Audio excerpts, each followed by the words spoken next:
अस्सलाम वालेकुम। क्या हाल है? ठीक तो नहीं है? लेक्चर 3 स्टार्ट करते हैं जी, कैफ 1 FAR 1 का। प्रॉपर्टी प्लांट इक्विपमेंट हमने स्टार्ट किया हुआ है, ठीक है जी। एसेट क्या होता है, फिर इसको जो हम आहिस्ता आहिस्ता ये कॉस्ट जो इनकर करते हैं, एक्सपेंस आउट करते हैं, इसको डेप्रिसिएशन कहते हैं। डेप्रिसिएशन की जो एलोकेशन, इनके कॉस्ट की जो एलोकेशन है वो किसी सिस्टमेटिक वे में होनी चाहिए, और वो जो सिस्टमेटिक वे है वो बेसिकली डेप्रिसिएशन मेथड्स कहलाते हैं। डेप्रिसिएशन मेथड्स जो हैं उस पर भी गाइडेंस स्टैंडर्ड की ये है कि मेथड वो सिलेक्ट करो जिससे डेप्रिसिएशन एक्सपेंस और एसेट से आने वाला बेनिफिट, उसका जो पैटर्न है ये सेम रहे, ठीक है। तो हमने स्ट्रेट लाइन मेथड को सीखना शुरू किया था। स्ट्रेट लाइन मेथड का formula cost minus residual value over useful life या cost minus residual value into rate भी कर सकते हैं। अगर सवाल के अंदर रेट गिवन हो, लाइफ निकालनी हो, लाइफ गिवन हो, रेट निकालना हो स्ट्रेट लाइन मेथड में सिर्फ, तो ये एक सहूलत भी मुयस्सर है। इंट्रो के अंदर आप एक फार्मूला पढ़ के आते हैं, आपकी किताब में भी लिखा हुआ है, ये बात नहीं, मैं ज़रा वो भी दिखा दूँ आपको। ये हो रहा है लेकिन नज़र नहीं आ रहा, एक मिनट। करें ऐसे, नहीं आ रहा कहाँ गया? आप करते रहें। ये मतलब ये है, मतलब ये है, ये एक फार्मूला आप पढ़ के आए हैं।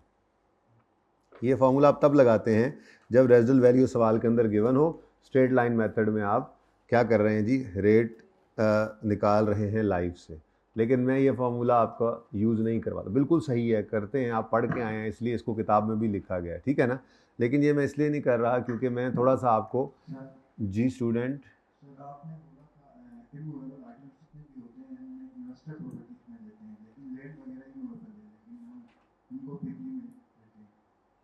नहीं बेटा, वो इन्वेस्टमेंट प्रॉपर्टी जब पढ़ाऊंगा ना तो तब बताऊंगा कि लैंड और बिल्डिंग की क्या मकसद हो तो वो इन्वेस्टमेंट प्रॉपर्टी में जाता है। अगर लैंड एंड बिल्डिंग का वो मकसद जो वहाँ पे पढ़ाना है उस स्टैंडर्ड में, जब बोलूँगा अभी चलो बोल देता हूँ। अगर लैंड और बिल्डिंग रेंटल के लिए रखी हुई है तो वो उस स्टैंडर्ड में चली जाती है, ठीक है। लैंड एंड बिल्डिंग जो है अगर बिज़नेस के इस्तेमाल में है तो वो पीपीई ही है। बहरहाल ये उस स्टैंडर्ड में जाके इंशाल्लाह पढ़ाऊँगा, ठीक है। फ़िलहाल तो वैसे ही बस शायद बात मुंह से निकल गई होनी है मेरे, माफ़ भी किया करो, अभी वो स्टैंडर्ड आ गया है, ठीक है, ओके। अच्छा, मैं ये अर्ज़ कर रहा था कि असल में ना स्ट्रेट लाइन मेथड चूँकि अभी आपको करवाया सिर्फ, तो उसमें मैंने आपको एक याद करवा दी बात, cost minus residual value over life या इंटू रेट, और हर दफ़ा यही कॉस्ट पकड़नी है हमने। जबकि रिड्यूसिंग बैलेंस मेथड में आपने माइनस रेजिडुअल वैल्यू नहीं करना, तो ये दोनों को डिफरेंस लेकर डिफ्रेंशिएट करके ज़रा चलना है। इसलिए मैं ये वाला फार्मूला यूज़ नहीं करूँगा, हम सिर्फ एक ही फार्मूला। ये बिल्कुल सही है, ये गलत नहीं है, मैं इसलिए नहीं काट रहा, लेकिन मैं आपको ये पढ़ाऊँगा नहीं। एंड पे जाके शॉर्टकट जब होता है, जैसे इसका भी एक शॉर्टकट है, रिड्यूसिंग बैलेंस मेथड के अंदर भी एक शॉर्टकट है, लेकिन वो शॉर्टकट्स अभी नहीं, अभी कुछ चीज़ें याद करनी है, इसलिए मैं लॉन्ग कट्स से ही चलूँगा, ठीक है। तो फ़िलहाल के लिए बस, अगर स्ट्रेट लाइन मेथड में आपने रेट से लाइफ निकालनी है या लाइफ से रेट निकालना है तो आप ये सिंपल फार्मूला यूज़ करेंगे। 1 ओवर लाइफ करेंगे तो रेट आ जाएगा, 1 ओवर रेट डेसिमल में करेंगे तो लाइफ आ जाएगी स्ट्रेट लाइन में, ओके, ठीक है। तो इंट्रो वाला गलत नहीं पढ़ा हुआ आपने, लेकिन असल में जब अगर उस तरीके से आप रेट निकालें ना, जो फॉर्मूला अभी मैं काट के आ रहा हूँ, तो फिर आपको इस फॉर्मूला के अंदर कॉस्ट माइनस रेजिडुअल वैल्यू करने की ज़रूरत नहीं होती, फिर कॉस्ट पे ही आप रेट लगा देते हैं, आंसर फिर भी सही आता है। तो ठीक है ना, मैं फिर इस तरफ इसलिए लेकर नहीं जा रहा आपको।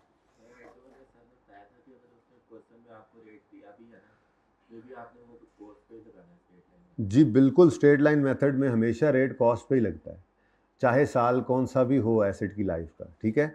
तो वो तो फिर अब फ़र्क तो यही है ना कि रेजिडुअल वैल्यू अगर गिवन है, ठीक है, तो फिर आपको वो बेसिकली ना सिंपल रख के चल रहे हैं। अगर कॉस्ट माइनस रेजिडुअल करेंगे तो ये रेट गिवन है ना, ठीक है। अगर हमने खुद निकालना है तो फिर 2 तरीके हैं उसके, ठीक है। तो वो जब रेट गिवन होगा तो हम कॉस्ट माइनस रेजिडुअल वैल्यू के हिसाब से ही चलेंगे, आप हमेशा ऐसे ही करेंगे, ठीक है ना। इसीलिए तो मैंने उस कन्फ्यूजन से बचाने के लिए आपको कहा कि वो साइड पर ही कर दो, वो समझ लो थोड़ी देर के लिए कि आपने पढ़ा नहीं, एंड पे जाके फिर आपको शॉर्टकट्स जब करवाऊंगा तो वही बता दूंगा, ठीक है। अभी very simple straight line method है तो रेजिडुअल वैल्यू माइनस करके ही आपने रेट लगा देना, ठीक है। क्वेश्चंस में आप देखेंगे पास पेपर्स में बड़े सवालों में। अच्छा जी स्टूडेंट, अभी नहीं पढ़ाया, क्या होगा? बेटा अब जब पढ़ाऊंगा तो बताऊंगा ना। सम ऑफ ये डिजिट मेथड का वैसे आंसर लाइक रिड्यूसिंग बैलेंस आता है, लेकिन जब उसकी बारी आएगी तब पढ़ेंगे इंशाल्लाह। फिलहाल मैंने सिर्फ स्ट्रेट लाइन मेथड पढ़ा है।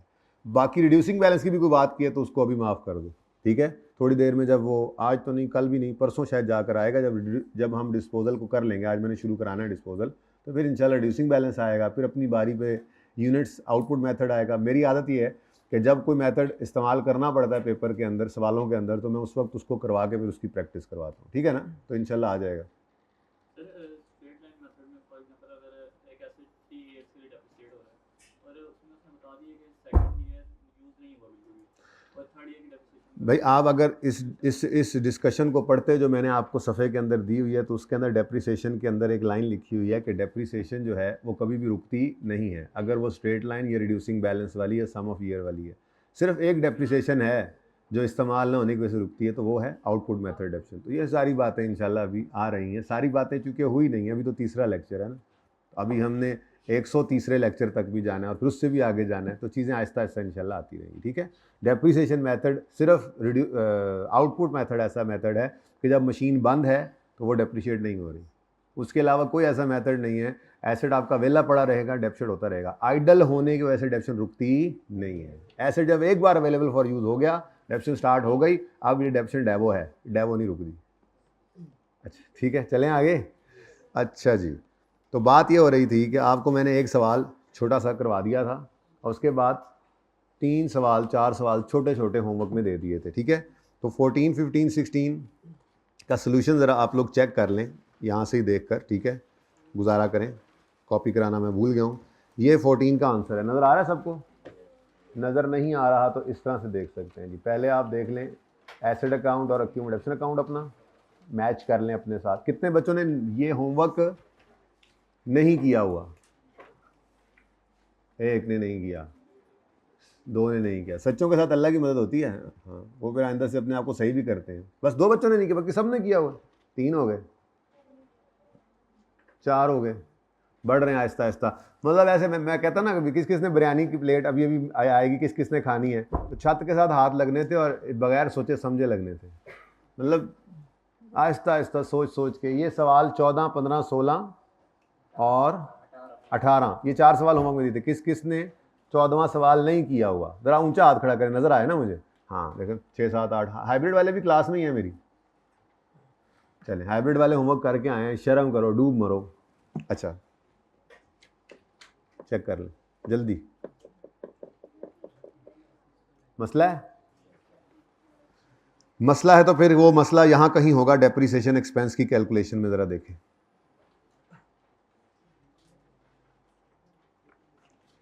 कॉपी करा ही लेने थे, वैसे आपस की बात है, जहन से निकल गया, एक सफ़े पे आ जाने थे। जी बेटा। जी, वैसे आप रेट निकाल भी सकते हैं 1/लाइफ करके। ज़रा रेट इजी रहता है, एक लाइन में सारा कुछ आ जाता है। लाइफ में थोड़ा सा तंग हो रहे होते हैं आप, बाकी कोई फ़र्क नहीं पड़ता स्टेट में। बल्कि यहाँ पे हुआ भी हुआ, ये देखें, नहीं ये तो एडिशन है। ये देखें 90,000 ओपनिंग एसेट्स थे डिवाइड बाय 4। आप 25% से मल्टीप्लाई कर दें, 4 से डिवाइड कर दें, आंसर सेम होगा। ये 14 ही चल रहा है जी। अगर आप लोगों को ऐसे नज़र आता है ना तो क्या ही बात है। क्लोजिंग एसेट अकाउंट 40,000, 90,000 और 1,50,000। क्लोजिंग देख लेंगे तो नॉर्मली सही होता है। फिर अक्यूमुलेशन अकाउंट का क्लोजिंग, ओपनिंग कुछ भी नहीं था पहले साल में। क्लोजिंग 8750, 28,125 और 58,125।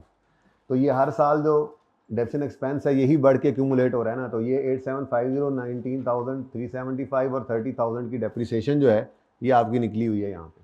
पहले साल सिर्फ एडिशन है, दूसरे साल ओपनिंग और एडिशन है, तीसरे साल भी ओपनिंग और एडिशन है, ये डेप्रिसिएशन आ रही है। बाकी एक्सट्रैक्ट्स तो आपको पता ही है, क्लोजिंग बैलेंसेस को आपने नेट करके बैलेंस शीट में लिखा हो। किस किस का ये सवाल का ये जवाब सही नहीं था? गलती हुई, गलती बतानी है मुझे, क्या गलतियाँ कर ली? अच्छा, कैलकुलेशन मिस्टेक, कोई गलती नहीं है ये, कोई गलती नहीं है। राउंडिंग की, 1000 में किया सवाल, राउंडिंग की, ये गलती नहीं होती बेटा। राउंडिंग का मतलब जब आपने लिख दिया ना रुपीज़ इन थाउजेंड्स। एक बात आज समझ लो प्लीज़, ये सारा सेशन वरना रोते रहूँ, आप भी और मैं भी रोता रहूँगा। ये रुपीज़ इन थाउजेंड लिखा हुआ है, इसका मतलब क्या है कि ये रुपीज़ थाउजेंड में नियरेस्ट थाउजेंड में राउंड ऑफ कर दिए गए। मतलब अगर आपका जवाब आया 15.4 तो आपने यहाँ पर लिखा 15, 100% करेक्ट है, क्योंकि इसके पीछे जो कैलकुलेशन होगी ना वो ये चल रही होगी, 100 का 15% आपने लिया था, इसके नंबर आपको मिलने। सॉरी 15.4 मैंने बोला था, कितना बोला था? तो मैं कहता हूँ जी 154 का 10% क्या आंसर आता है? 15.4 आता है ना। यहाँ पे आपने क्या लिखा हुआ है? अब क्या ये गलत हो गया? नहीं, ऊपर क्या लिखा हुआ हमने?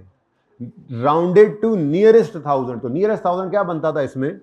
और अगर यहाँ पे होता 156, 155, यहाँ से शुरू करते हैं, राउंडिंग का पता है ना रूल, 153, 154 यहाँ तक आए तो आप इसको राउंड करके राउंड डाउन करते हैं, 15 करते हैं, और 15.5, 15.6 यानी कि 15.5 ऑनवर्ड्स हो जाए तो इसको आप राउंड अप करके 16 करते हैं, राउंडिंग का रूल है।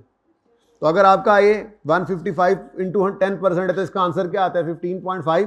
तो आपने यहाँ पे क्या लिख दिया? क्या अब ये गलत है?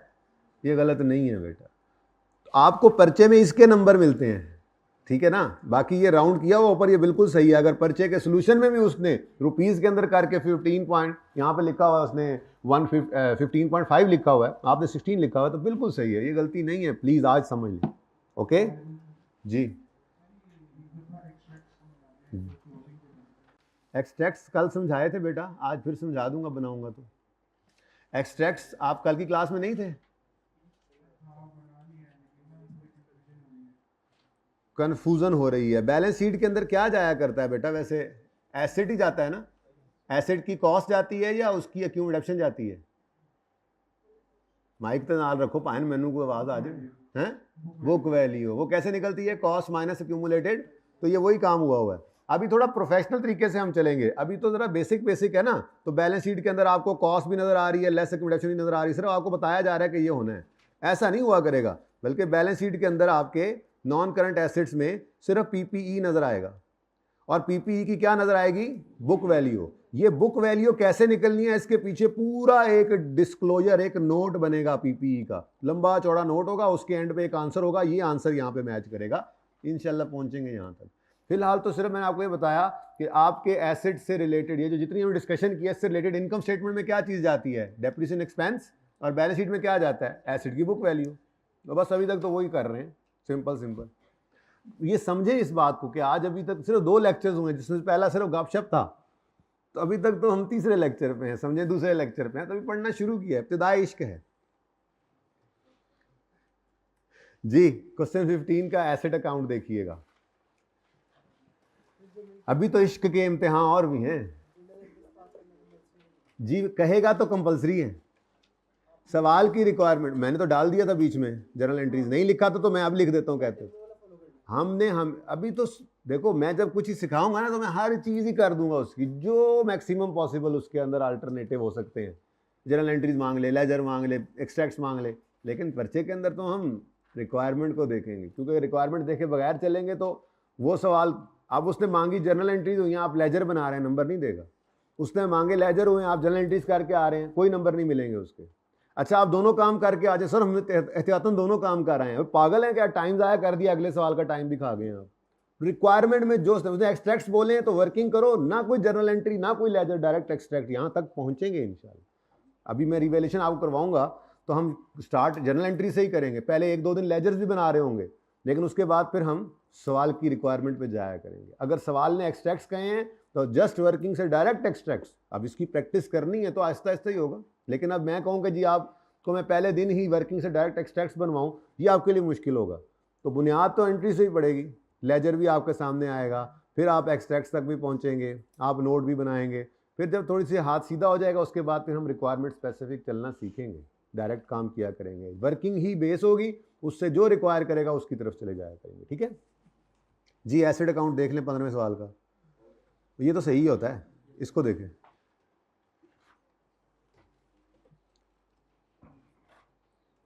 सही है? गलती वाले हाथ खड़ा करें। क्या गलती की? है आइंदा ऐसे करोगे? शर्म नहीं आ रही? आ रही थोड़ी थोड़ी शर्म आ रही? क्यों? कितनी बेसिक बेसिक गलतियां होती हैं। ये सब कुछ आपको आता है, ये इंट्रो आपको आती थी जिसमें गलतियां हो रही हैं। आज तो FIR 1 शुरू कर रहे हैं, आज तो डिस्पोजल करेंगे इंशाल्लाह। अच्छा 16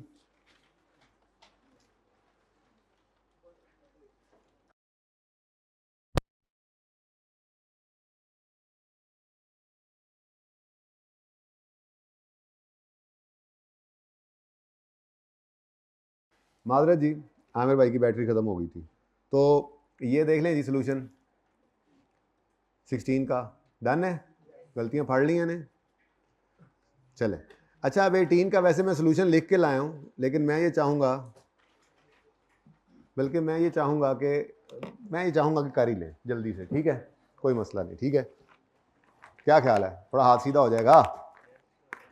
इसके बाद चूँकि मैंने डिस्पोजल कराना है, और डिस्पोजल की बुनियाद तो बहरहाल यही है, इसी सारे फॉर्मेट के ऊपर हमने फिर डिस्पोजल को भी ऐड कर लेना, ठीक है? तो 1 बाय 1 चीज़ें आ रही होती हैं, तो ज़रा इस सवाल को कर लेते हैं। वैसे ये मौजूद है सोल्यूशन, ठीक है?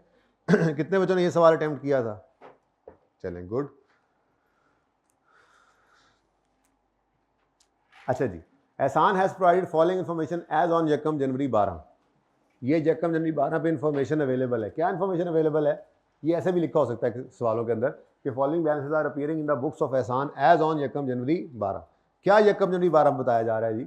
एसेट अकाउंट का बैलेंस मौजूद है और एक्यूमुलेशन का भी बैलेंस मौजूद है। इसका मतलब ऑलरेडी एसेट हमारे पास अवेलेबल है। ये इसके ओपनिंग, जो बाबर वाला सवाल कल करवाया था उसमें हमारे पहले साल में कुछ भी नहीं था, लेकिन इस सवाल और उस सवाल का फ़र्क मैंने आपको बता के भेजा था, वो यही है कि यहाँ पे ओपनिंग बैलेंसेस आ रहे हैं। रिक्वायर्ड क्या है? एसेट अकाउंट बनाना है और एक्यूमुलेशन अकाउंट बनाना है 12-13 का, और रेलेवेंट एक्सट्रैक्ट्स भी बना दें, ठीक है? तो एसेट अकाउंट क्वेश्चन नंबर कौन सा?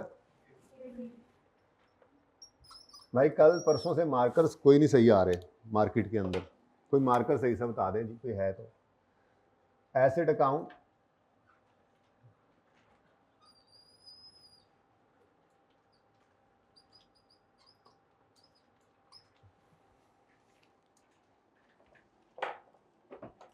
शायद ये चल जाए। accumulated depreciation अकाउंट,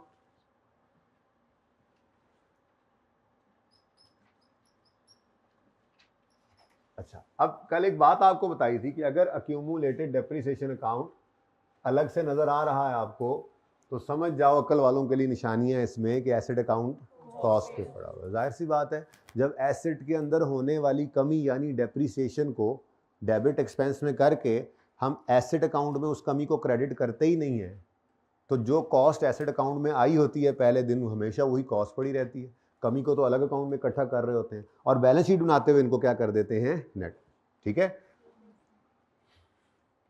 ले जी, भाई को मसला आ रहा था तो हम फिर प्रैक्टिस करते हैं रुपीज़ इन 1000 की। देखें, एक स्टूडेंट ने मुझसे पूछा है जब ये ब्रेक हुई बैटरी आमिर भाई की, उस वक्त पूछ रहे थे कि अगर मैं पूरा रुपीज़ लिख लूँ तो कोई मसला है? अभी कोई मसला नहीं है, सिवाय इसके कि टाइम ज़ाया होता है, ठीक है? अब सवाल आप तो अभी से प्रैक्टिस, आज पहले दूसरे तीसरे दिन से प्रैक्टिस करेंगे, इंशाल्लाह हफ्ते 10 दिन 15 दिन में कंफर्टेबल हो जाएंगे। लेकिन अगर ये काम नहीं करेंगे और पर्चे के अंदर सवाल आएगा जिसके ऊपर लिखा होगा रुपीज़ इन मिलियन और नीचे जो है वो ढेर सारा डाटा होगा, तो अब आपके सामने वो 6 सिफरें लगाने वाला मामला आ जाएगा, तो पेपर में कितना टाइम ज़ाया होगा। तो इसलिए डेटा अगर सवाल के अंदर, ये तो मैं बनवा रहा हूँ ना, मैं प्रैक्टिस करा रहा हूँ आसान सवालों में, लेकिन डेटा अगर आपको सवाल के अंदर मुकम्मल गिवन है, आप 1000 में कर सकते हैं तो कर लें, नहीं तो आप बेशक। लेकिन जब सवाल में डाटा ही 1000 या मिलियन में दे देगा तो फिर आप सिफरें लगाओगे तो टाइम ज़ाया होगा ना, तो प्रैक्टिस करनी ज़रूरी है, ठीक है? अच्छा जी, तो सबसे पहला काम अब क्या करना पड़ेगा हमें? सबसे पहला काम क्या करना पड़ेगा? सबसे पहले ब्रॉड डाउन बैलेंस लिखेंगे, ओपनिंग बैलेंस लिखेंगे। तो यकम जनवरी कौन सा है? 12। ब्रॉड डाउन बैलेंस कितना है जी? 900। और यकम जनवरी 12 ओपनिंग क्रेडिट नेचर का अकाउंट है, कॉन्ट्रा एसेट, इसको कहते हैं कॉन्ट्रा एसेट। लायबिलिटी नहीं है लेकिन लाइक लायबिलिटी होता है, जैसे provision for doubtful debt, Contra debtor था, लायबिलिटी नहीं है लेकिन कॉन्ट्रा एसेट होने की वजह से नेचर लायबिलिटी है, तो इसकी नेचर क्या होती है, क्रेडिट। एसेट के अंदर होने वाली कमी जो इसमें पड़ी हुई, तभी तो माइनस करते हैं इसको एसेट में से जाके, ठीक है। तो ओपनिंग बैलेंस यकम जनवरी 2012 पर कितना, 350, ठीक है जी। अच्छा, उसके बाद अब सवाल की तरफ चलेंगे। अच्छा, मैंने आपको कहा था पहले दिन सबसे आसान है इस पर्चे को पास करना। वजह पता है क्या है, ये ओपनिंग लिखा है ना, इसके भी मार्क्स होते हैं। क्यों सवाल से उठा के लिखा, एसेट के बैलेंस को ऊपरली साइड पे लिखा, और ये एक्यूमुलेशन के बैलेंस को इधर आपने मुझे लिखने से मना करके इधर लिखवाया। क्या था ये, कॉन्सेप्ट ही तो था। इसके भी मार्क्स हैं, 0.5 मार्क्स, 0.5 मार्क्स इसके आपको मिल गए। मतलब अगर इतने रखे हुए हैं तो एक नंबर रखा हो तो एक मिलेगा, 0.25 जो भी है, मार्क्स होते जरूर हैं इसके, तो इसके भी मार्क्स हैं। आप यहीं पे आप पर्चा छोड़ के आ जाओ तो एक नंबर, अगर इसका आधा नंबर था ना तो ये एक नंबर आपको मिलेगा। ये अकाउंटिंग का पर्चा है, इसलिए मैं आपसे अर्ज कर रहा हूं सबसे आसान है इस पर्चे को पास करना, लेकिन करेगा वही जो ये 0.5, ये 900 और ये 350 लिख के आएगा, उसी को नंबर मिलेंगे ना, कि सोच के आने में तो नंबर नहीं मिलेंगे, ठीक है। सही है ना, बात समझ आ रही है। चले, अच्छा जी, अब सवाल को पढ़ना शुरू किया। आसान सवाल हैं, छोटे सवाल हैं, इसलिए मैं आपको बार बार ये बात अभी नहीं कह रहा, ये आहिस्ता आहिस्ता इस चीज़ में शिद्दत आती जाएगी कि मैं आपसे कहूँगा सवाल जो है, जो पास पेपर्स किया करेंगे, 2 दफ़ा कम से कम सवाल को पढ़ो, फिर उसको करना शुरू करो। अब बच्चे पता क्या कहते हैं, सर टाइम ज़ाया होगा, तो आप आजमा लो, अभी तो टाइम है। आप बगैर पढ़े एक बार कर लो सवाल को, और आप 2 बार सवाल पढ़ के फिर उसको सॉल्व कर लो, आप टाइम देखोगे आपका बचा हुआ होगा टाइम, गलती भी नहीं होगी, टाइम भी बचेगा। पढ़ते हुए सवाल प्लान होता है। तो अपनी ज़िंदगी का असूल बना लो अकाउंटिंग के पर्चे के अंदर, आसान सवाल भी है, आपने 2 दफ़ा उसको पढ़ना है, फिर उसको करना है। ये रीडिंग हैबिट अभी से, रीडिंग करते हुए आधा सवाल हल करते हैं, प्लान आप करते हैं, और फिर गलती नहीं होती है, आपको पता होता है सारे सवाल में क्या चीज़ कहाँ पे कैसे पड़ी हुई है, ठीक है। कोशिश करोगे ना इंशाल्लाह। चल, अच्छा जी, following additions took place during the year ended 31 December 12 वाले साल में ये 2 एडिशन हुई, यकम मई 12 को और यकम अगस्त 12 को। एडिशन की एंट्री आज तो डायरेक्ट बोलेंगे, आज तो एंट्री नहीं करेंगे, बड़े हो गए अब जी, क्योंकि उसने लेजर मांगा है। कल पहला दिन था, मैंने जर्नल एंट्री रिवाइज करवाई, हालांकि मांगी नहीं हुई थी। अब रिक्वायरमेंट स्पेसिफिक होते जा रहे हैं, ठीक है ना। कोई चीज़ सीखेंगे तो एंट्रीज करेंगे, अगर उसके बाद वो सवाल में नहीं मांगेगा तो फिर हम नहीं करेंगे, दिमाग में करेंगे बस, ठीक है। तो एडिशन की एंट्री क्या सिखाई थी कल, तो एसेट डेबिट कितने से, 183, एसेट डेबिट और कैश क्रेडिट। तो यहां पे कैश लिख दिया आपने। डेट क्या है जी, यकम मई 2012। नेक्स्ट क्या है, यकम अगस्त 12 को फिर एक एडिशन हो गया, इसकी एंट्री भी हुई है। एंट्री बोलने वाले पास होते देखे हैं मैंने, एसेट डेबिट, देखो मुझे बुलाना आता है, शोर मचाने की जरूरत नहीं है, ठीक है। तो ये कोई नहीं है कि वो नात खानों के ऊंचा सुभान अल्लाह होगा तो मुझे ज़्यादा जोश आएगा। इतनी आवाज़ से बोलना ज़रूर, ठीक है, कि अपने कान तक आवाज़ पहुँचे। ये पास होने वाले बच्चों की निशानी बता रहा हूँ, बोला करो एंट्री, ठीक है। बोलनी है एंट्री लाजमी आपने, आसान हो या मुश्किल हो, ठीक है। तो ऐसे डेबिट कितने से, 130, ऐसे डेबिट और कैश क्रेडिट, ठीक है जी। यकम अगस्त 1/8 डन। इतनी सी बात थी, इंट्रो चल रही है। बाबी इस सवाल के बाद FIR 1 शुरू होने लगी, disposal is coming, okay. Now everything is done and dusted, बस क्लोज कर दें। एसेट क्लोज हो सकता है, पर अक्यूमुलेटेड डेप्शन अकाउंट अभी क्लोज, क्योंकि इसमें ओपनिंग डेप्शन पड़ी। ओपनिंग डेप्शन का मतलब क्या है, पिछले साल के एंड तक की डेप्रिसिएशन, यानी एसेट्स की 31 दिसंबर 11 तक की ये डेप्शन है, यानी यकम जनवरी 12 पर जो डेप्शन नजर आ रही है क्या है, पिछले साल के आखिर तक की डेप्रिसिएशन। अब इस साल पूरा साल एसेट्स इस्तेमाल कर लिए, साल का एंड आ गया, तो क्या इस साल डेप्शन नहीं होगी, बिल्कुल होगी। तो ये अकाउंट तो क्लोज हो सकता है, लेकिन हम आदत ये रखते होते हैं कि एंड पे इकट्ठा क्लोज कर देंगे। वैसे ये क्लोज हो सकता है, ये अकाउंट क्लोज हो सकता है, लेकिन ये अभी क्लोज, ये कब क्लोज होगा, जब इस साल की डेप्शन कैलकुलेट करके उसकी जर्नल एंट्री पास कर देंगे, ठीक है। तो चलो फिर डेप्शन कैलकुलेट करते हैं। Working 1, depreciation expense for the year ended 31 दिसंबर 2012। सबसे पहला हक किसका है, तो ऑन ओपनिंग एसेट्स, ठीक है जी। अब मेथड कौन सा है, लिखा हुआ है कहीं पे? ना लिखा होता तब भी हम अज्यूम यही करते। आमिर भाई ये दिखा रहे हैं आप बच्चों को, ठीक है, स्ट्रेट लाइन, ठीक है। तो स्ट्रेट लाइन मेथड की खुसूसियत आपने देखी थी, वो जो बेसिक वाले मैंने आपको 4-5 सवाल करवाए थे कि आपका जौन सा मर्जी साल है एसेट की ज़िंदगी का, रेट ने किस पे लगना है? कॉस्ट पे, ठीक है। तो मैं यहाँ पर लिख सकता हूँ सेफली स्पीकिंग, ये बात लिख सकता हूँ। ब्लू मार्कर ही दे दो यार, को रेड भी निकाल के रख लो किसी काम का, पहली सीट पे वेले बैठे हो मेरी तरह जी। Opening cost of all, opening, ये मैं क्यों लिख रहा हूँ आपको तो पता है। यही मेथड जब बदलेगा तो यहाँ पर रिड्यूसिंग बैलेंस मेथड में कॉस्ट नहीं आ सकेगी, बुक वैल्यू लानी पड़ेगी, और फिर डिस्पोजल में भी इसी चीज़ का ध्यान थोड़ा सा रखना पड़ता है, ठीक है।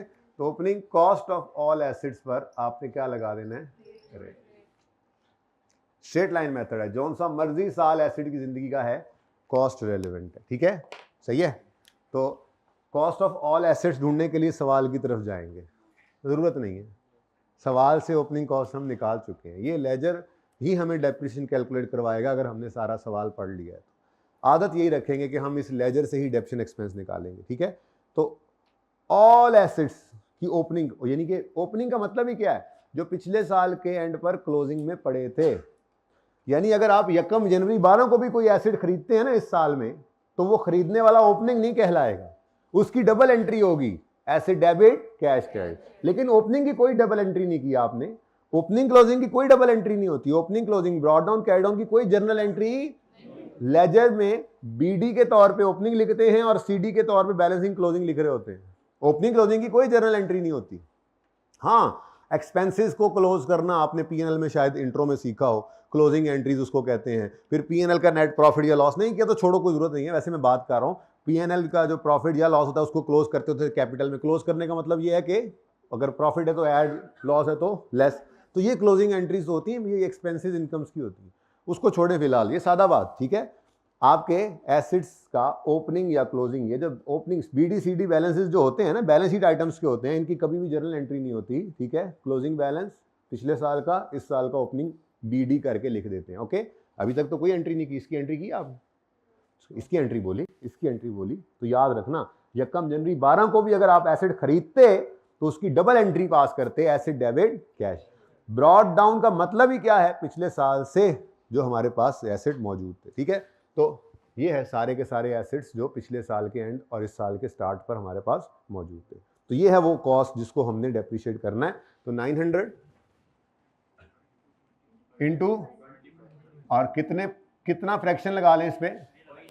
कभी भी इस पे फ्रैक्शन नहीं लगना, ठीक है।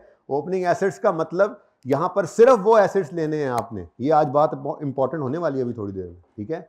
हमने यहां पर सिर्फ वो एसेट्स लेने हैं जो पूरा साल हमारे पास मौजूद रहे, साल के पहले दिन से साल के आखिरी दिन तक हमारे पास मौजूद रहे, वो यहां पर लेने हैं हमने, ठीक है। कोई साल के पहले दिन नहीं था, बाद में आया, तो एडिशन में लेंगे। और थोड़ी देर में भी आपको बताने लगा हूं, साल के पहले दिन तो था लेकिन आखिरी दिन से पहले चला गया, वो भी अलग करेंगे, ठीक है। यहां पर सिर्फ वो एसेट्स रहेंगे जो साल का पूरा साल हमारे पास मौजूद रहे, साल के पहले दिन से साल के आखिरी दिन तक। जी बोलें? 180। उसके बाद जी ये एडिशंस हुए हैं, ये 2 एडिशंस हुए हैं ड्यूरिंग द ईयर। पूरे साल इस्तेमाल इनको नहीं किया तो पूरे साल की डेप्रिसिएशन भी चार्ज इनकी नहीं कर सकते। तो यहाँ पर हम कर देंगे जी अगली हेडिंग ऑन एडिशंस।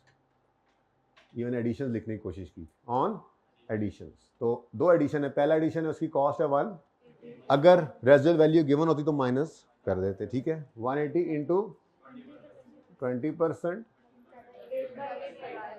इंटू 20, अच्छा 20% हो गया, इंटू 8/12 24। उसके बाद दूसरा एडिशन है, ये क्वेश्चन मुझे पता है आप लोगों ने कर लिया था, लेकिन चलो जरा थोड़ा सा हाथ सीधा हो जाएगा डिस्पोजल से पहले, नई चीज से पहले जी। 5/12 11 कर दिया बच्चों ने तो कर दिया, बस ठीक है। 10.8 भी ठीक है, 11 भी ठीक है, ओके। बहुत छोटी फिगर्स होंगी ना, आगे जाके बताऊंगा आपको। मिलियंस में सवाल कर रहे हैं और 8 मिलियन 7 मिलियन 10 मिलियन इस तरह की फिगर्स आ रही हैं, तो फिर मैं आपको सजेस्ट करूंगा मिलियन में सवाल सॉल्व कर रहे हो तो डेसिमल के बाद 1 डिजिट यूज कर लो। उसकी वजह यह है ना कि मिसाल के तौर पे मिलियंस में सवाल कर रहे थे, आपने कोई कैलकुलेशन की, उसका आंसर आ गया 0.3, तो अब राउंडिंग अगर आप करके चल रहे हैं तो 0 लिखना पड़ेगा। तो इसलिए बहुत मिलियन में सवाल कर रहे हो और छोटी फिगर्स हो तो फिर उस वक्त सजेस्ट करूंगा कि 0.1 आप डाल लिया करो। फिलहाल तो चल रहा है सवाल, 1000 में फिगर सामने है, कोई ऐसा मसला नहीं है, ठीक है। आप राउंड करते रहें, कोई नहीं, दिलेरी से लड़ा करें जी। 200, ये 215 क्या मुसीबत है, क्या बला है ये? Depreciation expense for the year, इसकी डबल एंट्री बोलो। डेप्शन एक्सपेंस डेबिट, डेप्शन एक्सपेंस के लेजर में यानी पीएनएल के अंदर डेप्शन एक्सपेंस डेबिट और अक्यूमुलेटेड डेप्रिसिएशन क्रेडिट 215। इसको रेफर करो वर्किंग वन से, ये प्रॉपर ये काम करना जरूरी है, ठीक है ना। उसकी वजह पता है क्या है? अच्छा, अब यहां पे ये मैं साथ साथ ट्रेन कर रहा हूं आपको कि पर्चा कैसे पास होता है।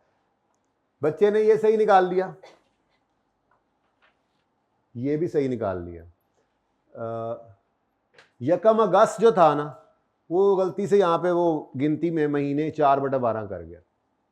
अब इस पूरी कैलकुलेशन के लेट्स से 1.5 मार्क्स थे, 0.5 ईच हर फिगर के, तो इसका 1 नंबर मिलेगा, इसका 1 नंबर मिलेगा, आधा यहां पे कट गया, यानी 1.5 नंबर यहां पर थे, एक उसको फिर भी मिला। अच्छा, फिर इस फिगर को यहां पोस्ट करते हैं, इसका 0.5 नंबर एग्जामिनर रखा हुआ है। अब चूंकि ये फिगर गलत हो गई, तो अब बच्चे की अंडरस्टैंडिंग क्या है? ये गलत फिगर यहां लिखने पर नंबर कट जाएंगे, ऐसा नहीं होता। जो गलती के नंबर, आधा नंबर यहां कटना था वो कट चुका। अब ये गलत सही फिगर, ये गलत सही, ये डबल एंट्री जो आपने पोस्ट की, डेप्शन एक्सपेंस डेबिट अकोमोडेशन क्रेडिट, इसके नंबर आपको स्टिल मिलेंगे। यानी ये मैं मिसाल ही गलत करते हैं इसको, ये 4/12 करें, ये कितना आता है? थोड़ी देर के लिए गलत किया मैंने, 4/12 किया,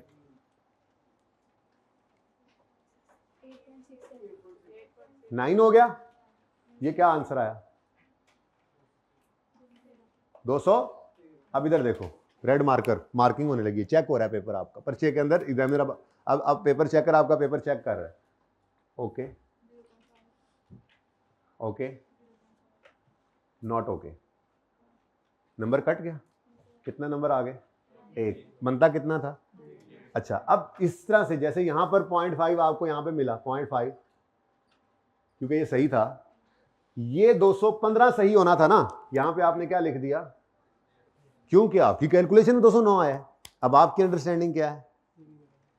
क्या अंडरस्टैंडिंग है? यहां नंबर नहीं मिलेगा, ये बिल्कुल गलत अंडरस्टैंडिंग है। इसी वजह से तो आप पर्चा फेल करते हैं, डर के बैठे होते हैं, ये हो गया वो, यानी कि आपको कहीं पे कोई चीज नहीं समझ आ रही ना, आप, मैं यहां पे, मुझे नहीं समझ आ रही थी इस फिगर की यहां पे क्या आना है, मैं यहां पे ऐसे ही 5 रुपया ज्यूम करके लिख के आगे चला जाऊं ना, सिर्फ इसका आधा नंबर कटना है, बाकी कहीं पे कोई नंबर नहीं कटेगा। जहां जहां इसने यहां पर इस्तेमाल हो गया, यहां पे आ गया ये, इसके आपको 0.5 मार्क्स मिलेंगे, हालांकि ये फिगर सही नहीं है। और उससे अगली बात, इसका क्लोजिंग नेट होके बैलेंस शीट में बुक वैल्यू 1 नंबर उसका रखा हुआ था, ये गलत फिगर माइनस हो रही है उसमें से, लेकिन उसके नंबर फिर भी आगे मिलेंगे। प्लीज इसको समझ लें, अगर इसको समझ लेंगे तो पर्चा पास करना आपके लिए आसान है, ठीक है।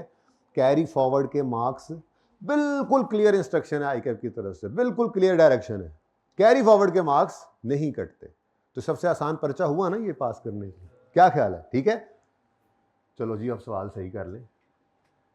अभी तो हम सही कर सकते हैं ना सवाल।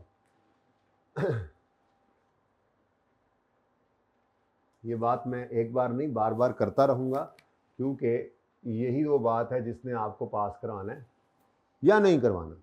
अच्छा, अब ये अप्लाई कैसे करेंगे? ये कॉन्फिडेंस पर्चे में पहली बार नहीं आ जाना, इसके लिए आपको रोज़ाना ये प्रैक्टिस करनी पड़ेगी घर पे भी, बगैर सोल्यूशन। अभी किताब आ जानी है कल तक इंशाल्लाह, तो किताब आ जानी है तो फिर मुसीबत क्या पड़नी है? उंगली सोल्यूशन पे है, अब बस वो दिमाग नहीं सोच रहा, उंगली सोच रही है। सवाल देखा? हाँ, मैं ठीक सोच रहा था। अब पर्चे के अंदर वो ना उंगली होनी है ना सोल्यूशन होना है, तो इसलिए अपनी प्रैक्टिस में सोल्यूशन एक बार जैसे तैसे भी हो, समझ आए ना आए, गलत सलत, आपने एक बार सोल्यूशन पूरा करना है। ये पास होने वाले बच्चों को एड्रेस कर रहा हूं मैं, ये पास होने वाले बच्चों की आदत बता रहा हूं मैं, फेल होने वालों को तो मैं एड्रेस नहीं कर रहा। तो आप लोगों ने एक दफा सवाल जैसे तैसे भी खुद करना, उसके बाद सोल्यूशन देखना है, अच्छा हो गलती हो गई कोई बात नहीं, अगली बार वो गलती भी नहीं होगी, ठीक है। फिर आपने वीकली टेस्ट के अंदर इसको अप्लाई करना है। टेस्ट मुश्किल होगा, आमतौर पर मैं एक आधा कदम आगे चले जाता हूँ, पहले बता रहा हूँ, एडवांस में छेड़खानी करता हूँ। यही तो आपको चेक करना होता है कि आपके सामने एक सिचुएशन है, आप उसमें क्या परफॉर्म कर रहे हो। आपको जो समझ आई आपने कर दिया, पेपर चेक हुआ, आपको मार्क्स मिले, इसी तरह से अब आपका कॉन्फिडेंस बिल्ड होना शुरू हुआ। तो ये कॉन्फिडेंस पर्चे में बैठे, सुभान अल्लाह, क्या बात है, निशाना चेक किया मेरा। ये कॉन्फिडेंस आपको पर्चे में बैठे हुए इस चीज के ऊपर लेकर आएगा, क्योंकि 100 सवाल करके जाओगे ना तो पर्चे में 101वां आना है, 100 नहीं आने। तो फिर आप 101वें की प्रैक्टिस आपकी तभी होगी जब आप 100 के 100 इसी तरीके से करोगे। ये अनसीन सवाल है, तो वो 101वां भी आपके लिए एक रूटीन मैटर होगा। आप उसमें काम करते जा रहे हो, कहीं कुछ समझ नहीं आ रही, आप बोलते हैं हाँ यार ये तो 100 बार चमन उजड़ा, हाँ 100 बार ये काम देखा था हमने, ठीक है, तो हमने तो ये काम हर दफ़ा ही इस तरह से कर लिया था और हमें हर दफ़ा ही पासिंग मार्क्स मिले थे। तो आज ICAP के पर्चे में भी बैठे हुए इस कॉन्फिडेंस से करेंगे तो ये पासिंग मार्क्स देगा, पर्चा पास हो जाएगा। और अगर आप ये प्रैक्टिस नहीं करते, ज़बानी कलामी सर कहते थे हाँ हम सुनते थे, बस वो सुनते सुनते सुन हो जाएंगे, सेशन एंड हो जाएगा, पर्चे में जाएंगे, वहाँ पे थोड़ी सी बात पर्चे में उसने आगे पीछे कर दी, अब बैठे नहीं है, ये हिम्मत ही नहीं पड़ रही है कि ये लिख लें, कैसे लिख लें, ये होगा तो आगे चलेंगे, क्योंकि दिमाग के अंदर बात ही बैठी हुई है। कोशिश करोगे ना इंशाल्लाह इन इंस्ट्रक्शंस पे अमल। टेस्ट नहीं छोड़ना, और टेस्ट हर टेस्ट को ऐसे देना जैसे ICAP का पर्चा कर रहे हो, और अनसीन हर होमवर्क को ऐसे ही करना है, ठीक है, तो फिर इंशाल्लाह पास भी हो जाओगे। बाकी अगर ऐसा नहीं करना तो फिर अगली बार से, ठीक है, इस बार फिर सुन लो, अगली बार फिर अप्लाई कर लेना। क्या ख्याल है, इसी बार कर लेना चाहिए मेरे ख्याल से, है ना। अम्मा अब्बा ने बड़ी मुश्किल से पैसे शैसे दे के आपको फीस आपकी भरी है, कैसे मुश्किल से आप आए, अब कोई बात नहीं, अब इसको ना थोड़ा सा हलाल कर लें, ठीक है ना। वो हुक्मरान करप्ट नहीं है, आप भी करप्ट हैं अगर आप अपने टाइम का पूरा इंसाफ जो है वो नहीं कर रहे पढ़ाई के साथ। ये ज़रा सोच लेना, साढ़े विचों ही हुक्मरान बने ने, वखरे नहीं आए। कहाँ थे हम, कहाँ थे हम, एंट्री कर रहे थे डेफिनेशन की, एक तो मैं कहाँ से कहाँ चला गया। बोलो entry, definition expense debit, oh my God, ये क्या था, 11 था, 215 था, ये 215 आ गया, ठीक है जी, ओके।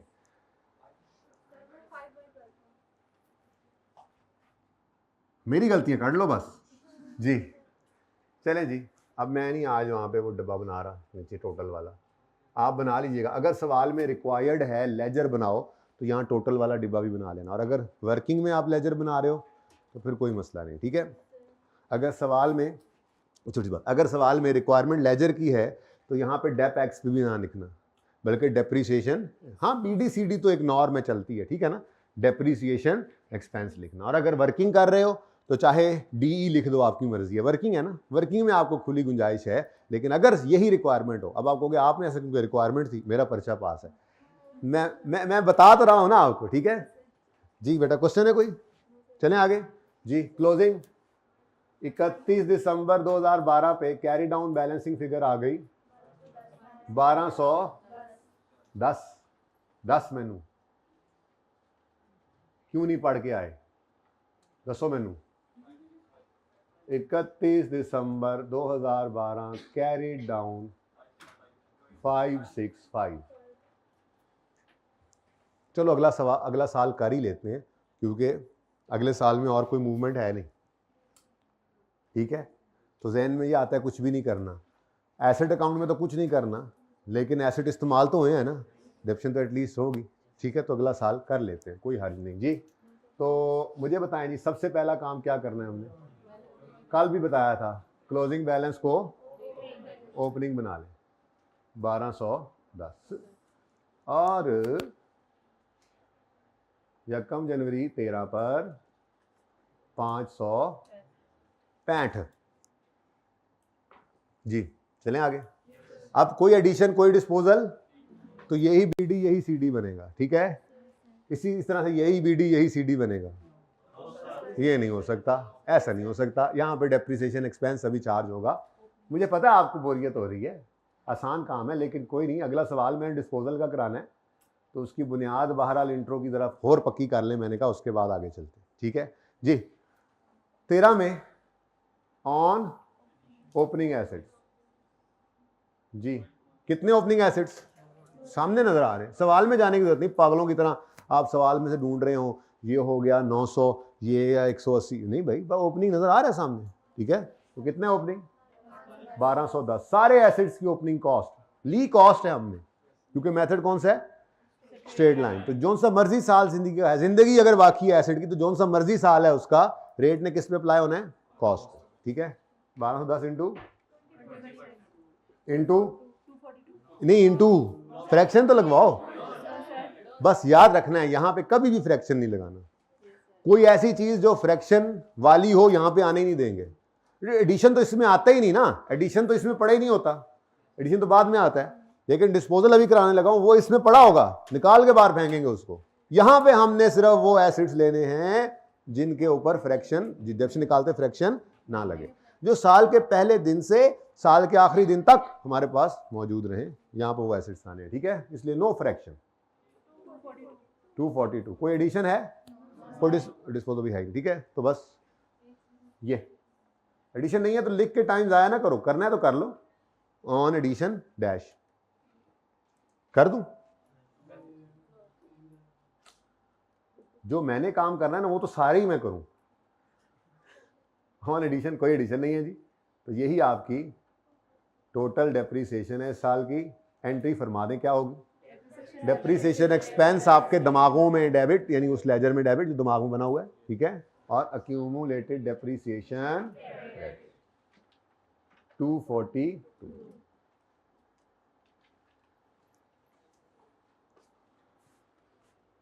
जी बच्चों 1210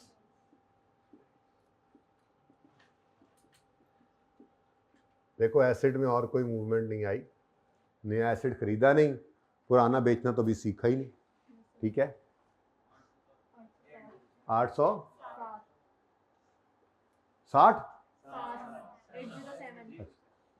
बस 7 ही था, 7 और 60।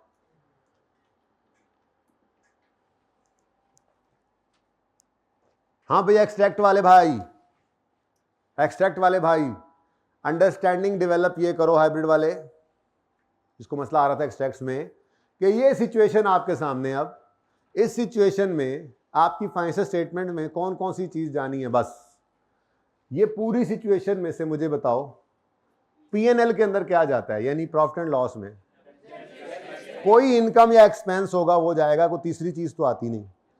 इनकम स्टेटमेंट में क्या जाता है, इनकम्स और एक्सपेंसेस, और बैलेंस शीट में एसेट्स, लायबिलिटीज और इक्विटी अब कहेंगे, चलो फिलहाल कैपिटल, ठीक है। वो कैपिटल का कॉन्ट्राई ड्राइंग्स होता है ना, ठीक है, तो बस कैपिटल कह दूं मैं, ठीक है। तो 5 बेसिकली तो 5 हेड्स हैं ना अकाउंटिंग के, 5 हेड्स, एसेट, लायबिलिटी, कैपिटल, ये बैलेंस शीट आइटम हो गए, और इनकम और एक्सपेंसेस। फिर आगे हमने कैटेगरीज बनाई होती हैं तफसील के लिए, ठीक है। तो एक्सट्रैक्ट्स बनाने के लिए आपने सवाल को सामने रखना है, यानी जो आपने सोल्यूशन किया हुआ है, अब इसमें से आपने देखना है इसमें से कोई इनकम एक्सपेंस नेचर की चीज़ है तो पीएनएल में जाएगी, और अगर कोई एसेट, लायबिलिटी, कैपिटल नेचर की चीज़ है तो वो बैलेंस शीट में चली जाएगी। अब इस पूरी सिचुएशन में इनकम या एक्सपेंस कोई है जी, सिर्फ एक ही चीज़ है, और वो क्या है, डेप्रीसिएशन एक्सपेंस। तो पीएनएल के एक्सट्रैक्ट्स में आप एक्सट्रैक्ट्स हैं, एक्सट्रैक्ट्स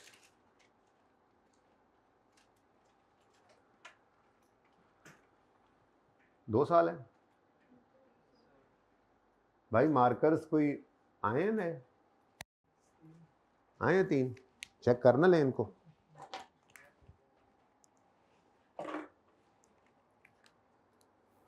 जी कौन कौन से साल्स हैं, साल्स कौन कौन से साल्स हैं, 12 और 13। आदत रखें रीसेंट को पहले लिखा करें और तरफ पुराने को बाद में, ठीक है। ये प्रेजेंटेशन IS 1 की है, ठीक है। बाकी को 12-13 लिख दे तो कोई इतना मसला है नहीं, लेकिन मेरे ख्याल से अब बड़े हो जाएं बस बहुत है, ठीक है। तो 2013 और 2012 इसी तरह से बैलेंस शीट बनाएंगे हम।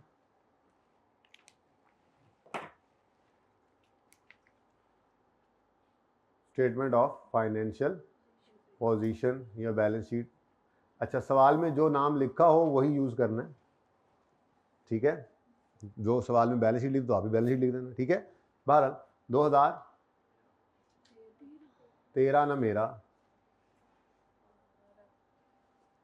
जी। अब पूरी सिचुएशन में नज़र क्या आ रहा है, एक ही एक्सपेंस है, ऐसी आगे यह बुनियाद है ना, आगे बढ़ेंगे आगे जाएंगे तो हम देखेंगे किसी एक सवाल के अंदर इनकम भी आ रही होगी, एक्सपेंस भी आ रहा होगा, तो इनकम एक्सपेंस पीएनएल में और एसेट्स लायबिलिटीज जो है वो बैलेंस शीट में। बस इतनी सी बात है, ये बहुत सिंपल चीज़ है, ठीक है। बस फर्क ये है कि आपने पूरी income statement balance sheet trial से देखकर बनानी सीखी थी, अब आप टॉपिक वाइज स्पेसिफिक, वैसे तो इंट्रो के अंदर भी मेरे ख्याल में ऐसे ही पढ़ाते होंगे साजा ग्राम आपको, कि जैसे बैड डाउटफुल डेट का टॉपिक कराया तो उसमें से फिर एक्सट्रैक्ट्स बना लिए, ताकि जब फाइनल अकाउंट्स पे आप पहुंचे तो आपके वो बिट्स एंड पीसेज में तैयार हो चीज़ें।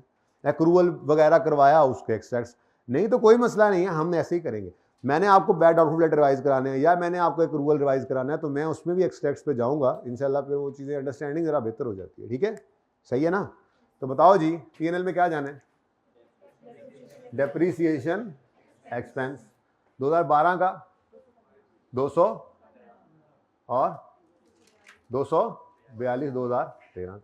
एक्सपेंस है नेगेटिव लिख लो, आप कंफर्टेबल हो जाते हो, बाकी एक्सपेंस का लिखा होना नाम के आगे काफ़ी है, एक्सट्रैक्ट्स में माफ़ी है, कौन सा आपने प्लस माइनस करना होता है कि बस इस प्रेजेंट ही करना है ना, तो दोनों तरह से चलेगा, ठीक है, लेकिन ये लिखना जरूरी, एक्सपेंस हो सही लिखा हुआ। अच्छा, उसके बाद बैलेंस शीट के अंदर एसेट्स का पोर्शन होगा, ये भी लिखने की जरूरत नहीं, बड़े हो जाओ तो बस नॉन करंट एसेट्स लिख लेना directly.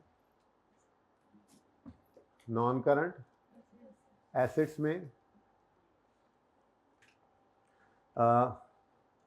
Property plant and equipment, असल ये लफ्ज आना चाहिए, चलो फिलहाल एसेट ही लिख लोगे, थोड़ा और बड़े हो गए एसेट, क्योंकि नाम कोई नहीं था ना लेजर का, यहाँ पे मशीनरी लिखा होता तो मशीनरी लिख लेता, करेंगे इंशाल्लाह, इसको पीपीई ही लिखा करेंगे, पर चलो अभी तो मैं वही बार बार कह रहा हूँ ना, इब्तिदाई इश्क है ना अभी तो एसेट। अब एसेट की नज़र क्या आनी चाहिए यहाँ पे, तो थोड़ा सा ना बड़े हो जाएं, इतना को कि ये बुक वैल्यू की वर्किंग डायरेक्ट करके आप आंसर ही शो कर दें। क्लोजिंग कॉस्ट कितनी है 1210 और क्लोजिंग अक्यूमुलेशन कितनी है 565, तो 1210 माइनस 500 बुक वैल्यू, थोड़ा बड़े हो जाए ना। अब एसेट की कॉस्ट लेस डेप्ट ये फेस पे नहीं कर सकते होते हम, तो फेस पे, फेस का मतलब आपको सर ये भी तो फेस ही है, और नहीं ये वर्किंग कर ली ना मैंने ब्रैकेट में, फेस का मतलब ये है कि बैलेंस शीट के फेस पर एज अ लाइन आइटम यहां पे कॉस्ट और डेप्शन अलग अलग, एक्विजिशन अलग अलग नहीं आ सकती, लाइन आइटम इस स्टैंडर्ड की एक ही है, वो प्रॉपर्टी प्लांट एंड इक्विपमेंट है। इसकी जितनी तफसीलात हैं 2 3 4 10 20 जितने भी एसेट्स हैं, फिर उनकी कॉस्ट है, उनकी डिडक्शन है, उनके एडिशन डिस्पोजल की डिटेल्स हैं, वो सब कुछ ही तो आपने डिस्क्लोजर में बनानी सीखनी है नोट के अंदर। वहां से सिर्फ एक फिगर उठकर आएगी, बुक वैल्यू ऑफ सारे प्रॉपर्टी प्लांट इक्विपमेंट की बुक वैल्यू एक फिगर निकल कर आएगी, जो यहां पे ऐसे प्रेजेंट हो जाएगी इस साल। ओके, गॉट इट कि नहीं गॉट इट? हाँ लिखना चाहिए यार, लिखना चाहिए यार, ये यहाँ लिखना चाहिए ऐसे ₹1000, ठीक है सर। अब ये तो आपने एक ही दफ़ा लिख लिया, ये दोनों के ऊपर अलग अलग लिखे, एक लिखे, और यार बस बताना होता है उसको कि 1000 है, अगर ये रिक्वायरमेंट है तो इसमें लिखो, ऐसे ही लिखे सर, वहाँ पे लकीर लगाइए, यहाँ नहीं लगाई, अच्छा रुपीज़ इन 1000, ठीक है, लिखना है बहरहाल, ठीक है, रिक्वायरमेंट है तो लिखो। अच्छा जी, 2013 में क्लोजिंग एसेट का क्लोजिंग ट्रायल में, हाइब्रिड वाले भाई ट्रायल में जाते थे एसेट और लायबिलिटी क्लोजिंग, और वहां से फिर इनकम स्टेटमेंट वाली चीजें इनकम स्टेटमेंट में, बैलेंस शीट वाली चीजें बैलेंस शीट में, तो ये पूरी कहानी वही चल रही है। ये क्लोजिंग एसेट का ट्रायल की डेबिट साइड पे आपके गया होगा, और ये क्लोजिंग एक्युमुलेशन भी ट्रायल की क्रेडिट साइड पे गया होगा। अब ट्रायल से हम इसको उठाकर इनकम स्टेटमेंट वाली चीज उधर फेंक दी और बैलेंस शीट वाली चीज उधर लेकर आ रहे हैं, तो बैलेंस शीट के अंदर इन दोनों को हम नेट किया करते थे, तो वही काम कर रहे हैं, ठीक है जी। 1210 और 807 कितना 403, ठीक है जी। आमिर भाई 1 मिनट बाद ये मिटा दें।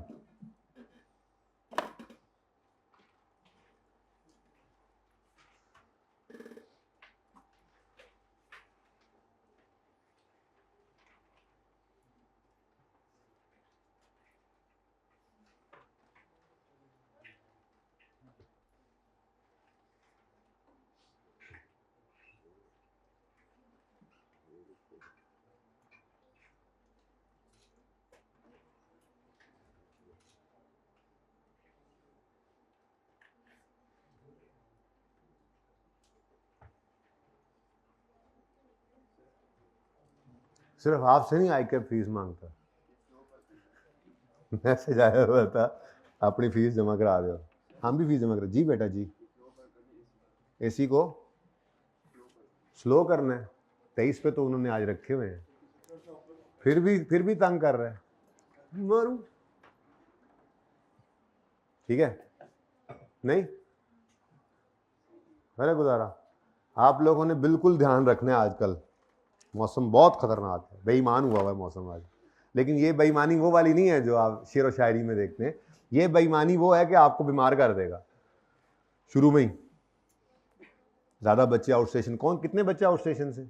आउट स्टेशन अब देखो ना, अब ये तो वैसे ही मतलब थोड़ी सी भी तबीयत ऊपर नीचे हो जाए तो फिर घर याद भी आने लग जाता है, फिर घर है भी नहीं है। ठीक है, बहुत एहतियात करनी है, ठंडे पानी से परहेज़ करना है, ज़्यादा ठंड से परहेज़ करना है। अभी ये 23 ठीक है, लेकिन फिर भी लगे तो मैं ये 26 करवा दूंगा, कोई नहीं, हल्का फुल्का गर्मी होती रहे, खैर है, ये बारे में है।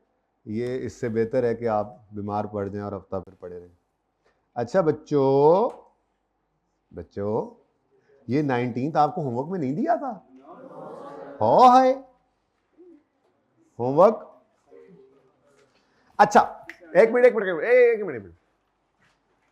व्हीकल अलग अलग नस्ल के, ये व्हीकल ACT, ये व्हीकल MGY, तो व्हीकल के 2 अकाउंट बनेंगे, व्हीकल MGT, व्हीकल ACY। पता नहीं क्या लिखा मैंने, क्या बोला मैंने, ऐसे ही है ना? मैं बिल्कुल गलत कह रहा हूं। और व्हीकल का एक ही लेजर बनना है, बिल्डिंग एक, गार्डन टाउन एक, मॉडल टाउन एक, फैसल टाउन, बिल्डिंग का एक ही लेजर बनाना। हाँ, मसला कहां आएगा? आपके होमवर्क में एक सवाल है, ये plant and machinery, furniture, vehicle. Now class of asset has changed. एक क्लास है मशीनरी, जितनी मशीनरियां एक लेजर बना लेना। एक क्लास है व्हीकल, जितने व्हीकल्स हैं एक लेजर बना लेना। एक क्लास है बिल्डिंग, जितनी बिल्डिंगें हैं एक ही लेजर बनाना। लेकिन यहां पे क्लासेस बदल गई। तो ये जो आपको आज होमवर्क में सवाल मिलना है, इसके अंदर आपके भला कितने लेजर बनेंगे? उसने क्या कहा? एसेट अकाउंट बनाओ, अकोमोडेशन अकाउंट बनाओ, 2 इसके 2 इसके 2 इसके, 6 लेजर बनेंगे आपके यहां। इस होमवर्क वाले सवाल में 6 लेजर बनेंगे। ये तो मैंने खुद करवाना है, 20वां अभी करवाता हूं, डिस्पोजल है। ये हेडिंग चेक कर, ओए होए होए, डिस्पोजल स्टार्ट होने वाला है। इसके अंदर आपने एक ही व्हीकल का लेजर बनाना है। ठीक है, बल्कि ये तो बाबर जैसा सवाल है, बिल्कुल ओपनिंग भी नहीं है। ठीक है, और साल भी एक है यार, चलो ठीक है, अगर ऐसे है तो फिर है, ओपनिंग है, ओके कोई नहीं, अच्छी बात है, लेकिन साल तो एक ही है ना। तो इसके लिए आपको, अब मैं मार्क्स नहीं लिख रहा क्योंकि सवाल ही इतने छोटे हैं, इनको क्या मार्क्स एलोकेट करने। अगर मैं मार्क्स एलोकेट करूँ ना तो टाइम ज़्यादा बन जाना है, इतना टाइम देना आपको जायज़ ही नहीं है ऐसे सवालों में, इंट्रो वाले सवालों में। ठीक है, तो इसके लिए कितने मिनट होने चाहिए? आपने घर पे होमवर्क किया? अभी मैंने कुछ जो मिनट्स लिखे थे, क्या वो लॉजिकल नहीं थे? या मैं नहीं हुआ 7 मिनट में? 8 मिनट में हो गया था, तो लॉजिकल ही कहते हैं इसको भी। मतलब 7 मिनट वाला 10 में हो जाए तब भी लॉजिकल ही है। ठीक है, तो इस सवाल के अंदर तो सिर्फ एक साल है ओपनिंग, मेरे ख्याल में 3 मिनट बहुत है।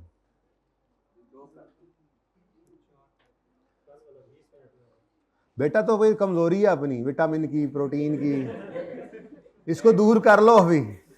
ये सवाल अगर 20 मिनट में हो रहा है तो फिर पर्चे के अंदर तो मेरे ख्याल में 20-25 नंबर ही सॉल्व कर सकोगे, पर्चा तो आपको उड़ा के रख देगा। ठीक है, इस चीज को ही तो दूर करना है। मैंने पहले दिन कहा था, लेंथी पेपर को टैकल करने के लिए क्या तरीका है? Time bound practice. अभी थोड़ी मजबूरी है कि बहुत आसान सवाल है और मैं मार्क्स के हिसाब से नहीं चल रहा, आगे चल के मैं मार्क्स के हिसाब, पास पेपर पे जाएंगे उसमें मार्क्स लिखे होंगे, मार्क्स इंटू 1.8 करोगे तो वही वो जायज टाइम है जिसमें होना चाहिए। अगर वो उसमें नहीं हो रहा तो फिर हमारी कमजोरी है, और इसको हमने बेटा इसी सेशन में जितना जल्दी हो सके दूर करना है, पेपर से पहले पहले। ठीक है ना, तो कोई बात नहीं, अगर 20 मिनट में हुआ था, कल गुजर गई, आज कोशिश करनी है इस टारगेट को। हो सकता है आज 10 मिनट में आ जाओ आप वही सवाल करने में, हो सकता है कल तक आप 8 पे आ जाओ, 7 पे आ जाओ, 1-2 मिनट ऊपर लगते रहें, 4 मिनट 5 मिनट बड़े सवालों में ऊपर लगते रहें।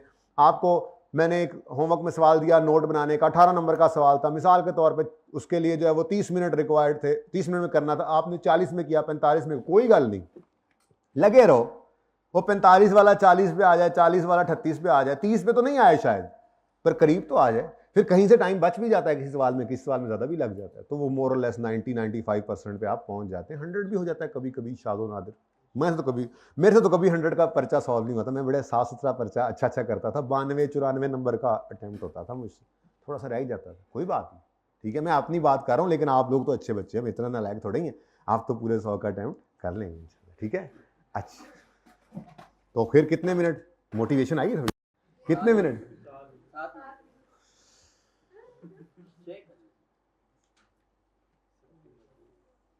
चलें, जैसे आपका दिन। देखें, जमहूरियत है हमारी क्लास में, जमहूरियत का दौर है, जैसे देखें आपने कहा वैसे ही हुआ है, ठीक है ना यार। सलूशन भी मौजूद है। कितने बच्चे सवाल के साथ साथ सलूशन देखते रहते हैं? हराम है, हराम। ये है ना, 19 का सलूशन नीचे मौजूद है। अच्छा, आपका नहीं आया? यस। टाइम नहीं बढ़ सकता बेटा, टाइम आपने इसमें कर लेना है। मैं अभी आपको 3 मिनट दूं, आप कर लेंगे सवाल। टोटल 2 लेजर्स हैं, ओपनिंग लिखना है, 2 एडिशन की एंट्री डालनी है, उसको बैलेंसिंग क्लोजिंग लिखना है, ओपनिंग एक्सपेंडिचर लिखनी है, 1 वर्किंग डेफिनेशन की है। 3 मिनट में हो जाना चाहिए, नहीं तो 4 में हो जाएगा यार। इसके लिए ज़्यादा टाइम देना पड़ेगा आपको। इसमें 6 लेजर हैं और हर एक में एक एडिशन भी है, तो इसके लिए मैं आपको 10 मिनट दे देता हूँ। अब इससे ज़्यादा तो नहीं हो सकता, ठीक है। ये 10 मिनट में होना चाहिए। देखो बेटा, मैंने आपको कल भी अर्ज़ किया, स्केल मेरे पास भी है। ले जी, लेजर बन रहा है, बच्चे लेजर बना रहे हैं, होमवर्क कर रहे हैं, लेजर बना रहे हैं, ठीक है। हाँ, सीधा कर रहा हूँ, ये लेजर बन रहा है। ऐसे नहीं काम करना, ठीक है बेटा। आपको कोई मसला नहीं है, ऐसा लेजर मैं तो ज़रूर बनाऊँ। मैंने तो क्लास में आपको तस्वीरें खिंचवानी होती हैं, वीडियो बन रही होती है थोड़ा। आपका तो लेजर ऐसे बनना चाहिए बस। ये भी तो सही है लेजर, नंबर इस पर भी पूरे ही मिलने हैं, इस पर कोई इजाफी नंबर नहीं मिल जाना प्लीज़। ये बड़ा मसला है। पेपर के स्टार्ट के पहले लफ्ज से ही आपने जो स्पीड रखनी है, कोशिश करनी है, वही स्पीडों के एंड तक वही मेंटेन रहे। स्पीड काम करना है, ठीक है। It is स्पीडो। आपको क्या लगता है ये होमवर्क में नहीं होगा? ये भी होमवर्क में है। 22वां है ना आपके पास? आपको क्या लगता है 23वां होमवर्क में नहीं होगा? 23वां आ गया, 22वां भी आ गया। टाइम बताता हूँ मैं, ये ज़रा अच्छे सवाल हैं, इनमें डिस्पोजल भी आ रहे हैं। ये तो एडिशन है, इसमें 10 नंबर हो गए, ये डिस्पोजल वाला है। अब इसकी आपको स्ट्रेट लाइन है, not more than 15 minutes. Number इसके ज़्यादा बनते हैं शायद, लेकिन इस तरह के सवाल पर्चे में नहीं ना आते, ये तो बेस बन रही है। अच्छा, इसके बगैर बड़े सवाल नहीं हो सकते। ये जो काम आप कर रहे हैं, हर एक काम से ही आपके सामने क्या होता है, प्रिपेयर नोट। आपको तो नोट बनाना है, नोट के अंदर होता कुछ भी नहीं है, यही होता है सारा कुछ। यही एडजस्टमेंट से एक एडजस्टमेंट, इधर से एडिशन आ गया, डिस्पोजल आ गया, एक्सचेंज आ गया, रिवैल्यूएशन आ गई, लो जी 18 नंबर का सवाल बन गया। अब वो हर एक चीज आपने अलग अलग पढ़ी हुई होती है। सो प्लीज बुनियाद को दुरुस्त रखें। 22वें का भी सोल्यूशन आ गया मेरे पास, 23वें का भी सोल्यूशन आ गया मेरे पास। कोई हर्ज नहीं है ट्राई करने में, क्योंकि मैंने डिस्पोजल का 2 सवाल करवाने हैं आपको, एक नहीं 2। इसको भी आपको अब जब आप 15 मिनट में एक सवाल कर चुके होंगे ना, तो दूसरा सवाल 10 मिनट में आपका हो जाएगा। तो 4 सवाल हैं टोटल होमवर्क में। 24वां, 23वां, 22वां, बस 3 ही ठीक है। वैसे कोशिश मैं यही करूंगा कि 20वां और 21वां दोनों में अभी करवा रहा हूं आपको, ठीक है इंशाल्लाह। Okay, done? तैयार हैं डिस्पोजल के लिए? कोई पिछला तो नहीं रहता? हाँ, ये तो ऐसे ही है, ये तो ऐसे ही स्वीटनर है, एपिटाइजर है आपका सवाल। आपके होमवर्क शुरू करने से पहले का एपिटाइजर है। 17 भी है, वो आपका वो है, सूप है। नहीं, ये मैंने अभी करवाया नहीं यार, ये मैं करवाता हूँ खुद। ये सिर्फ इसलिए रखा हुआ यहाँ पे कि मैं आपको जो एक बात बोली थी ना मैंने, कि depreciation expense debit, asset credit भी एंट्री हो सकती है, अकोमोडेशन क्रेडिट भी हो सकती है, पर बेटर प्रेजेंटेशन है अक्यूमुलेशन क्रेडिट करना। सिर्फ वो बताने के लिए ये सवाल रखा हुआ है। तो मुझे बताना होगा, मैं सवाल करा दूंगा। ये आपने नहीं करना, मैंने लिखा इसके साथ होगा। फिर सुन लो, 19, 22, 23, 24, 19, 22, 23। उसके बाद फिर हमने ना इंशाल्लाह यहाँ से रिड्यूसिंग बैलेंस की कहानी कल शुरू करनी है, लेकिन उससे पहले आके मैं देखूंगा, ये सवाल मैं खुद करवाऊंगा पर आप लोगों का चेक करने के बाद। अच्छा सवाल है, टफ सवाल है, टेक्निकल सवाल है, गलतियाँ आप इंशाल्लाह करके आए होंगे, तो ये तकरीबन आधा लेक्चर इस पे लगेगा, फिर उसके बाद रिड्यूसिंग बैलेंस की तरफ मूव करेंगे। ठीक है, तसल्ली होगी तब। चलो आ जाओ, डिस्पोजल हेडिंग बनाओ जी, disposal of PPE using under straight line method.